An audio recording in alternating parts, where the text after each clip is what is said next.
My name is Tricia, but you can call me tonight. You suck. We wanna talk about sex, but we're not allowed. Well, you may not like me, but you better let. Welcome to Getting Sloppy with Safe Slut. We're about to get lit AF and smash some stigmas. Today we're going to be talking to Ella Dawson. If you want to introduce yourself a little bit. Sure. My name is Ella Dawson, and I'm a sex and culture critic, and a few years ago I accidentally became internet famous for having genital herpes. So I just want to start off by asking you a few questions. So we both have genital herpes. So I guess I just want to know more about like your experience with it. And yeah, so when you first got diagnosed, what was that like? Oh, it was terrible. It was absolute trash. It was like 0 out of 5 stars on Yelp. I was diagnosed my junior year of college, and I had been dating this guy who I really liked, who he either didn't understand how STI testing worked or was just kind of an asshole, but mistakes happened, and I wound up with genital HSV1. And that morning, I woke up with some unfamiliar bumpies down south that were very painful, and I went to my student health clinic on campus, and the nurse very kindly informed me that I probably had herpes, and my blood test came back positive a few days later, and here we are. But yeah, not a fun experience, painful, awkward, a little traumatizing, but I lived to tell the tale. Yes, definitely traumatizing. I can definitely attest to that as well. Yes. I also had like kind of a similar experience, but I know that you have HSV1. Mm-hmm. I have HSV2. So if you want to talk about how we both have genital herpes, Yes. but we have the different strain. Yeah, I have genital HSV1, which has to do with where the virus lives in your body. And I think that confuses a lot of folks. We associate HSV1 with oral herpes. Most folks get cold sores, but there's a rising contingent of those of us with genital HSV1 because of the rise of oral sex. So that's fun. Amen. Yay? Question mark. But yeah, so I get outbreaks pretty infrequently. The virus doesn't express itself very often for me, but when I do have outbreaks, I do get them down south, which makes riding a bike really fun. But yeah, I can't complain. It's not been as bad as I thought it would be. There are a lot of assumptions about what living with herpes is like, and for me, I've had maybe 3 or 4 outbreaks in the last 8 years. So That's amazing. yeah. So I have had herpes for about a little bit over 1.5 years, and I've had probably like 72. Oh. Just kidding. I was like, oh my god. No. So usually with HSV1, the outbreaks aren't as bad. HSV2, they're a little bit more intense, a little bit more painful. So I'm a traditional girl. I got HSV2. And so the first year I had outbreaks once or twice a month. But it was mostly during quarantine, so I was just like, I'm just drinking and having fun. I don't give a shit. Yeah. And it's a stressful time. It's a stressful time. I was very stressed. I was unemployed. I was like, I have $0, Yeah, and I'm the world is falling apart. The world's ending. Everyone's dying. What the fuck? But that's great that you've only had a few. Yes. It also kind of depends. Everyone's body's different, so it kind of goes by your like immune system, how stressed you are, triggers. I also feel like we should give some facts about herpes, because I feel like that's a very uncommon knowledge about people who are like very well versed in herpes, because no one really is. So the main thing I feel like we should talk about herpes is no one knows that it's not on the STI panel. Yeah. Surprise! Surprise. You've probably never been tested for herpes. Unless you specifically ask or have symptoms, you've never been tested for it, you know? Yes. And I think that was my problem in college, was I assumed that because I went and peed in a cup at the student health clinic that I knew my status. Right. And my partner at the time had the same assumption. So for us, we were not tested for herpes, even though we assumed that we were. I think when you go to the doctor and you say, test me for STIs, you assume that means everything. Right. But blood tests for herpes can be a little unreliable. You can't pee in a cup to figure out your herpes status. You can have a culture taken if you have an active outbreak, which is what I experienced. But yeah, there are a lot of people who assume they know their status and really have no idea. They have no idea. And also the other thing is, even if you do get a blood test, you slept with someone, they told you they have herpes, you want to get tested for it, so you go like the next day. Too soon. Way too soon. Way too soon. Yeah. It can take 3 months for herpes to show up on a blood test. So that's the thing about, like, oh, this person gave me herpes, that person gave me herpes. Like, you really don't know because it can live dormant. Yeah. It takes a while to show up in a blood test. So, you just never know. Yeah, and it's... She's a tricky girl. She's a tricky girl. She's a tricky deceptive. girl. She hides in your system. Yeah. And it's... I think she loves to play. And these are things you only learn when you educate yourself as much as possible online. Like this, you don't learn this in sex ed. Your doctor sometimes doesn't know this. Your partner who may be herpes positive doesn't necessarily know all of this. Like, I feel like we become amateur scientists when we get diagnosed with herpes. Oh, I have a PhD in herpes. There you go. She's educated. I'm educated. Ask me anything. And it's just like we should have been taught that, like, I mean, 90% of people are going to get HPV or whatever. I think it's like 1 in 2 people in the U.S. will have an STD, but before they're 25. So it's like, why not teach us how to manage it, how to deal with it, how to talk to people about it, instead of saying that, like, it's never going to happen. We're only taught prevention and risk assessment, and even then, we're not given accurate information about how to prevent it. We're taught that just wear condoms or don't have sex. And in reality, you can not have sex and use condoms if you do have sex. Like, you could be a virgin who just really loves to, like, nude grind on your partner and still get herpes. At, like, high school, 9th and 10th grade, that was me, you know? All about that nude grind. All about it. I used to do that in movie theaters. Like, you know... That's a fun movie experience. It was...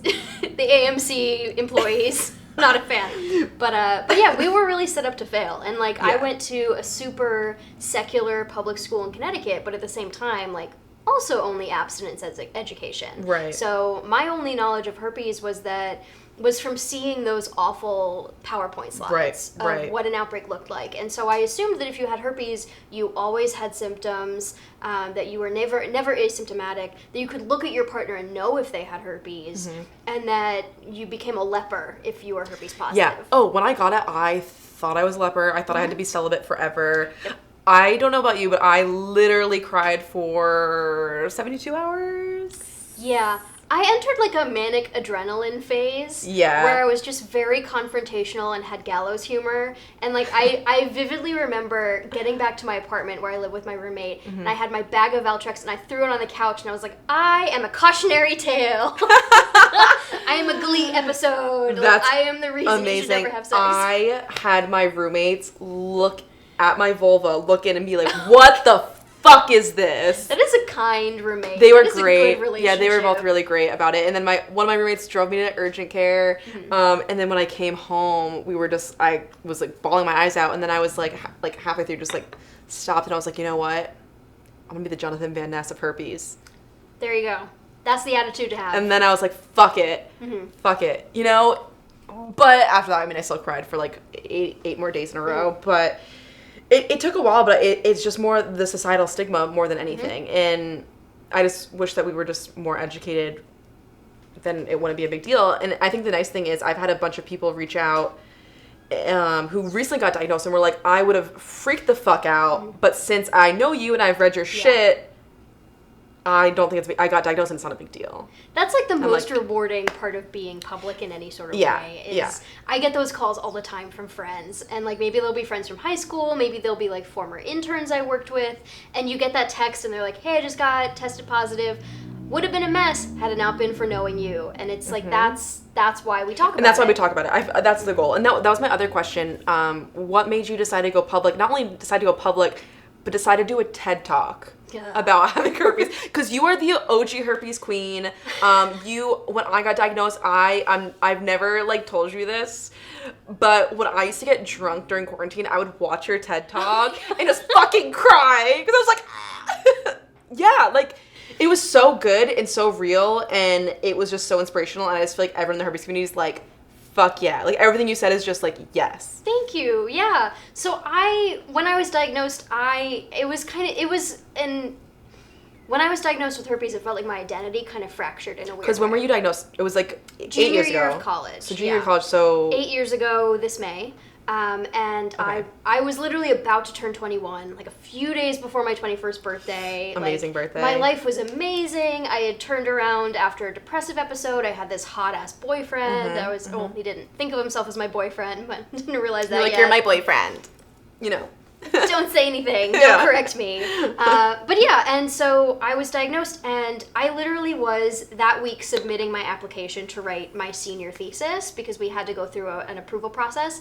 And my senior thesis was going to be feminist erotica, and I was going to write a short story collection full of erotica about feminist issues and consent and sexual assault and like all Amazing. these things. Yeah. And so I was like, I am a whore. Like, I'm a slut. That's my brand. I ran the campus art and sexuality magazine. Like, I was known on campus for being shy, but very vocal about the fact that I like to fuck. Wow, And we are so- the same. We are. We are the soul same. sisters. Yeah. And so for me, getting diagnosed with herpes, I had this, it was this weird moment of, oh God, what if it's true what I learned on Fox News and in my abstinence-only sex ed class? And like, what if I really am facing the consequences of my actions?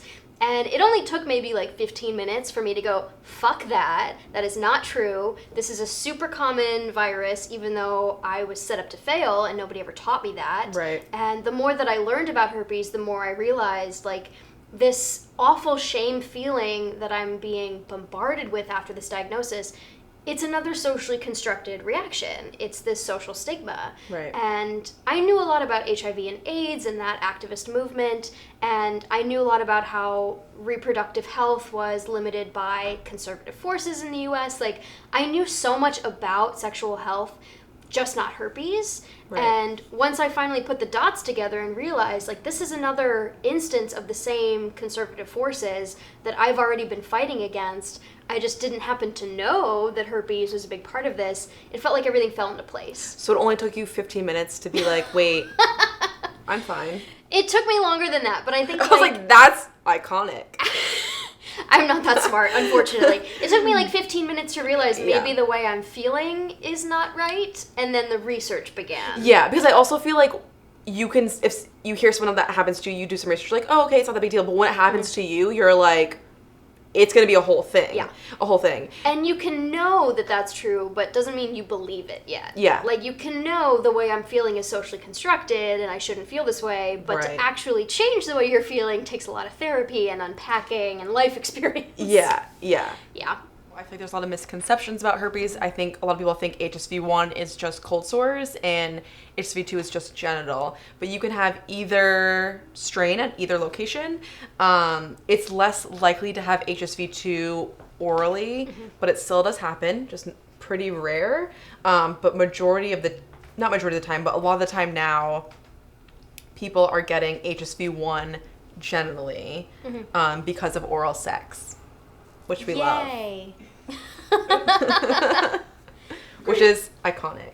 Yeah. Yeah, so one thing a lot of folks don't understand is that the CDC doesn't actually recommend that you get tested for herpes unless you're showing symptoms, because the psychological impact of getting a positive herpes test is considered so damaging that they think you're better off not knowing your status if you are asymptomatic, which is extra bullshit, because even when you're asymptomatic, you can still transmit to your partners. Right. So it's kind of a huge mess where a lot of people assume they know their status even though they haven't been fully tested for herpes, and then not knowing that they're herpes positive, transmit to their partners, and then their partner wakes up with a fun surprise. So I don't know what's going on at the CDC. I understand why they think a positive diagnosis is so traumatic, because God knows it wasn't fun. It is. But if they made it more regular, everyone knew their status, whatever, like it's over 1 in 6 people in the US that have it. And over 1 in 4 New Yorkers. And it depends on the strain, too. It depends on the like, strain. 2 in 3 people in the world, according to the World Health Organization, Have HSV1. have HSV1. Exactly. So it's just everywhere, and if everyone knew how common it was, knew their status, then the stigma wouldn't really be a thing. So honestly, fuck you, CDC. What are you doing? What are you doing? They did recently change their website and made it a little bit more like herpes positive. Someone posted about that the other day. It was just more like, pretty much a lot of you have it. I think they just kind of said that, which is fine. We're getting there. I think they're listening to us. But yeah, I think it's bullshit. I think the narrative about STDs, it's just ridiculous. I remember even, but it's just, we don't know. We're not informed. No. When I was about to hook up with someone from Tinder, I'm spelling on myself. I asked this guy, I just got out of a breakup, and this guy, I was on Tinder, and I was just like wanting to hook up with someone, and this guy was like about to come over, and I was like sending him some like cute pics, and he was like, I was like, oh, like, I said, one, do you have diseases? Which is so fucking crazy that I said that. I said, do you have diseases, and are you gonna kill me? I've never met him, and I was like, I'm inviting you to my home, like, are you a serial killer? And he was like, I'm not gonna kill you, but I do have herpes, with the emoji that's just like the cringe emoji. Yeah. And I was like, oh no, like, no. I said no. So this was before I was diagnosed, like about a year before, and I turned him down because I was like, absolutely not. Like, you have an STD. No. And then after that, he followed me on Instagram, and then like used to send me like Mitski songs. Oh. And I was like, that's really sad. But then a year later I got diagnosed. I learned about it, and then two things. One, I apologized to him. I said, I'm so sorry, because I shouldn't have done that. I should have been fine, because now I'm aware of how common and extremely normal it is. And then, but two, you did not disclose in the right way. That's the thing about disclosing. I think we should talk about disclosing, because there's a way to disclose. You need to not be like, you need to just be like, I have this thing, it's literally so fucking common, and it's not a big deal. You don't need to apologize for it. Like, if you're confident about it, people are gonna be like, and give actual facts, people are gonna be like, oh, yeah, cool. And was he gonna tell you if you didn't ask? That's my other question. I don't know. You know? Yeah. Yeah, so that's kind of sus, and I don't like that. So I've also, I disclose on Tinder for fun sometimes, and I've had people be like, oh, me too, but I'm like, cool, like, were you gonna tell me? And that's another issue. I think people not disclose. I think a lot of people think that, like, for a one-night stand, you don't have to disclose, and disclosure equals consent. Yeah, 100%. You always have to disclose. I didn't have the choice, you didn't have the choice, you should have if you know, give that person the choice. Yeah, 100%. Like, I understand folks who are petrified of disclosing. Like, it is... I get it. It's scary. You're putting yourself in a vulnerable position. Yeah. You're saying, hey, person, here's this heavily stigmatized virus that I have. Do you still want to fuck me? Or do you still want to date me? And that is petrifying. Yeah. But at the same time, the way that I approach it, at least, and it took me a long time to get to this place, but I approach it from a place of, I really like you. Or I'm really attracted to you and I want to bone you. And here's what you need to know. Right. And I have HSV. We'll use condoms. Sometimes in the past I've been on suppressive therapy, taking Valtrex once a day. Like, I'll enter that conversation from a place of, I'm super excited about you. Here's what you need to know about me. What should I know about you? Right. And I very quickly say, when was your last test? That's the most important part. When people are disclosing their herpes status, you always have to ask their status as well. It's not just about you disclosing. Yeah, and you don't need to apologize. Absolutely You don't need to say, I'm so sorry that we need to talk about this. I have something serious to tell you. Just cut all that shit and just say, hey, I like you. Here's what you need to know. What should I know about you? And that way, you're not setting them up to panic. They're not getting freaked out wondering, oh God, what did they have to tell me? And you're putting the onus on them as well to participate in the conversation. Right. It's not just a one-sided disclosure. It's a collaborative experience of, we want to fuck. How do we do this in the best way? Yes. And it's important to know it's actually safer to sleep with someone who knows their status than to sleep with someone who does not. And majority of the time, people do not know their herpes status. We are aware of what's going on in our body. We can feel if we have prodrome, which basically means that, like, we can feel symptoms of an outbreak coming on, but not necessarily having one. So at those, like, I'll get a tingly feeling in my leg. I don't know if you get that. I get that, and I'm like, okay, cool. I might get an outbreak or I might not, but either way, I'm probably contagious right now. Yeah. So I'm gonna use my vibrator and I'll, like, suck your dick. We know how to err on the side of caution. Exactly. Because we're aware of our bodies, we're aware of how the virus works. Yeah. You're safer having sex with someone who knows their status and Mm-hmm. who is aware of how the virus functions in their body, Right. who is comfortable communicating with you. Yep. Someone who's comfortable And if someone's disclosing- communicating that, clearly they're aware enough about sexuality, sex, whatever, their health, to like, I don't know, I'm fucked up. I don't Have know what I'm great gonna say. sex. Like, have good sex. Like be aware in whatever. And they're showing a respect for you Right. as their partner. Like Right. somebody who It's discloses respect. their STI status Yeah. is going to give a shit about your humanity. And hopefully that will lead to better channels of communication, more openness about what feels good for you. Oh, that's a little uncomfortable. Will you touch me here? Like Right. the folks who I've had sex with after disclosing or have disclosed to me, it's a great fucking time. Yeah. Yeah, exactly. And if they knew about herpes, they'd be like, okay, it's not a big deal. You're not always contagious. You're not always shedding. When you have an outbreak, you are contagious, obviously, so you're not going to have sex then. There are times when you are shedding, so you don't know. Asymptomatic viral shedding, super hot, super fun, super cute. Unfortunately, we don't know when that's happening. But the longer you have it, the less you shed. Yeah, and you may not be aware of when you're shedding, but at the same time, you might be more likely to engage in preventative measures, in talking to your partner about should we use condoms, dental dams, what have you. Yes. And the amount of time that you're shedding varies based on how long you've had it, as you said, and if you're taking a daily suppressive therapy medication, so if you're taking Valtrex once a day, like there's a lot that you can do to mitigate that risk of asymptomatic viral shedding. Yeah. And let it be known that I have had a lot of sex since getting diagnosed with more than one partner. I don't know how many. And to my knowledge, I've never transmitted to anyone. Same. And even if they test positive in the future, who knows, accidents happen, that doesn't mean that I have committed some huge mortal sin. Right. And I also, I've only had it for about a year and a half, but I've also had sex with my fair share of people. And to my knowledge, I haven't transmitted to anyone. But I mean, I always just go back to like, if it does happen, it happens. And I told that person they're aware of the risk. Consent was given. Informed consent.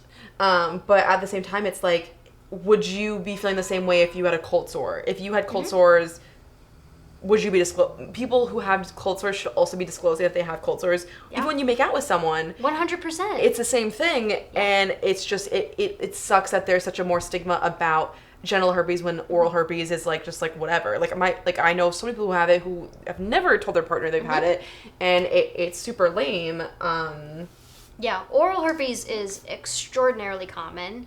A lot of folks who get cold sores don't realize that is literally what herpes is. You have herpes if you get cold sores. Right. And you can transmit to people through oral sex or through making out if you have an active cold sore, or in the weeks before or after your cold sore happens. Right. And that's how a lot of herpes is transmitted.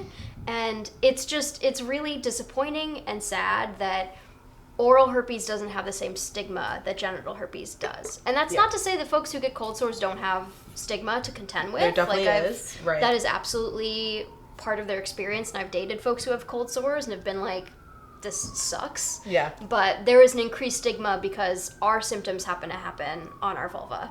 And Which is interesting. That it's like so worth much more like unpacking. yeah. Because genitals are frightening. You're like, ew, sexuality. You suck. We wanna talk about sex, but we're not allowed. All right, so now we're gonna do a fun, slutty themed version of Never Have I Ever. Is there another kind? I know, I feel like it's always kind of slutty. I always do, whenever I play it, I always do like, oh, I've never had like braces. We're gonna play the diseased version. We're gonna play the diseased of version. Never Have I Ever. Yeah. Okay. So I'll go first. Never have I ever disclosed my herpes status on a TED Talk. Oh, fuck you.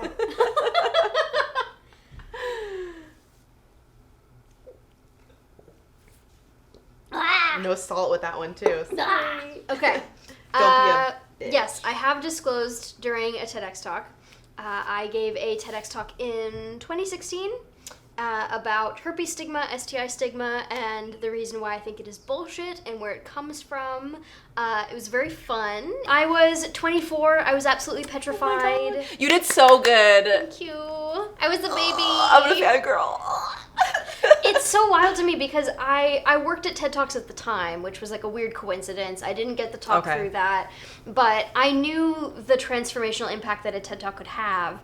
But at the same time, when I gave the TEDx talk, I was like, I don't know, a few hundred people will watch it. And now, many, many years later, many folks have watched it. And I think it's very frequently that's how people find my work online. Yeah. And I'm just so glad that it's continuing to help people and that they watch it when they cry. That's so nice. I know. That was me. And so beautiful. I'm just really glad that it's a resource and that people can share it with their partners and be like, look, there's a fucking TEDx talk about it. It's a real thing. Don't judge me. But yeah, no, it's great. So I would say if you are newly diagnosed, please watch that. I'll link all of this shit below so I'm going to like butcher everything I'm saying. That, listen to Positively Positive podcast. Courtney's Check out, the best. Positive Things for Positive People, Courtney. Positive Results.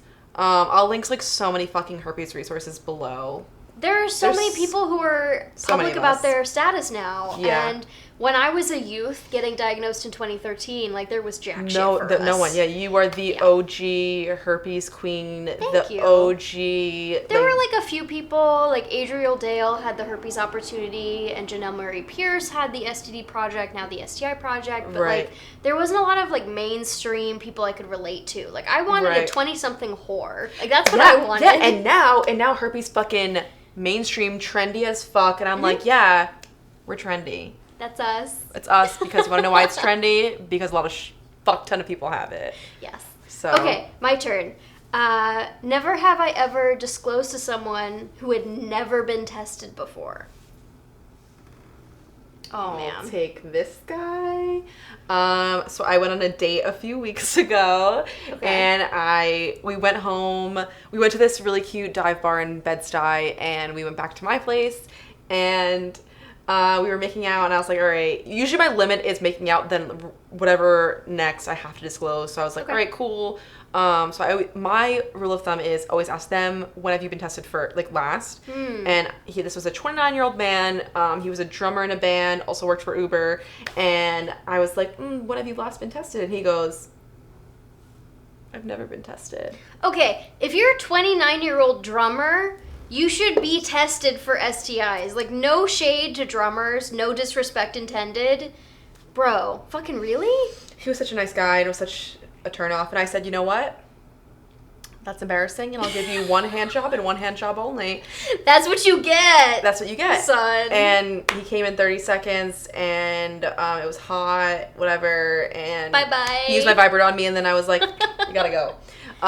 So it was pretty unfortunate because he was really nice and pretty cute, but yeah, you gotta get tested. Ignorance is not hot. Ignorance is not hot. Yeah, you're 29. You should be. You live in New York City, bitch. I will say, my current boyfriend is in his 30s. Dating folks who are in their late 20s, early 30s, and up is wonderful because they've been around the block long enough to have encountered herpes. Is he a New Yorker? Or? Yes. Okay, so he's like. They've encountered it. Yeah. The best is when somebody's like, I don't have herpes, but my ex-girlfriend does. And you're like, okay, we're good. I've disclosed so many times where like, I don't have it, but yeah, I hooked up with someone, or like my ex-girlfriend, or it's definitely a privilege to live in New York City because most people have encountered it. I will say that, but it's very comforting. Yeah. In that situation. Thank you to the exes before me who like did the work. We salute you. You did the work. We appreciate it. You suck. The one I'm talking about sex, but we're not allowed. So before we go, honestly, you're such an icon. You're a queen. You're amazing. You're unique. Never the same. Totally different. So before that, I say let's just take a shot. Just to cheers to us. Cheers to us. Cheers to fucking herpes that brought us together. We love it. Okay.